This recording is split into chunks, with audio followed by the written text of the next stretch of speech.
reject, not me. Ayun, wala pa naman po natin ganito yung batang ito. Grabe, nakaka-dito yung bata. Mahilig ko talaga sa send yung mga bata ngayon. Ayan. Ito rin. Pretty. The pretty. Let's welcome our maid of honor, Miss Kennedel Jokno.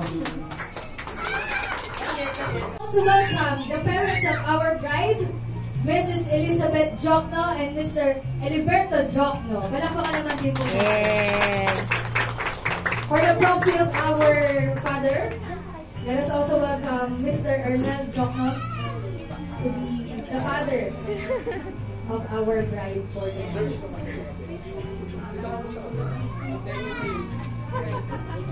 Rapa. Rapa.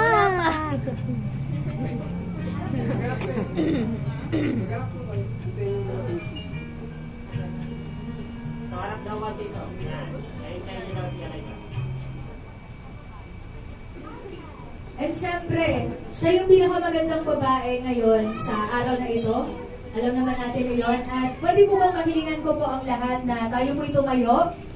Ayan, as we welcome our beautiful bride. At palakpakan naman po natin ang ating bride, si Miss Eliza Jokno.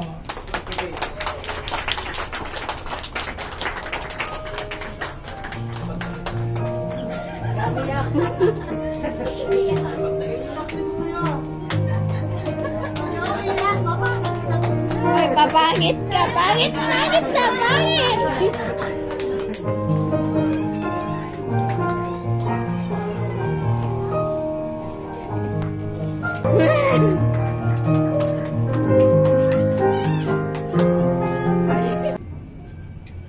Mahal na Panginoon, na may gawa ng langit at lupa, salamat po sa biyaya ng kasal para sa lahat ng kagalakan at pagmamahal na ibigay niyo sa amin.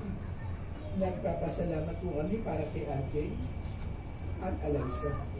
Salamat sa pagdala niyo sa kanila para sa espesyal at sinising sa bawat isa.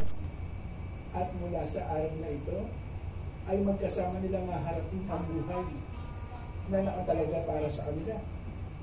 Itinataas po namin sa inyo at naway tanggapin ng kanilang puso at isipan at naway pagkaloob ang lahat ng bagay na naaayon sa inyong kalooban. Amen. Amen.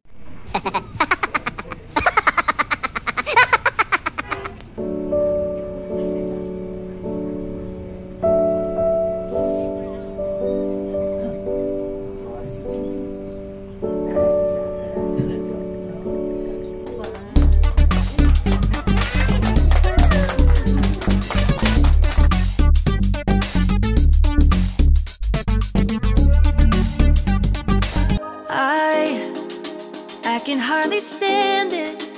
Another day of being lonely isn't how I planned this. And I have high expectations. They build me up to tear me down. I'm running out of patience. 'Cause I've been waiting so long, out here looking for love. Waiting so long, out here looking for love, looking for love. I've waited so long for love to come. I've been waiting so long, out here looking for love, looking for love. I can barely stand it. Another day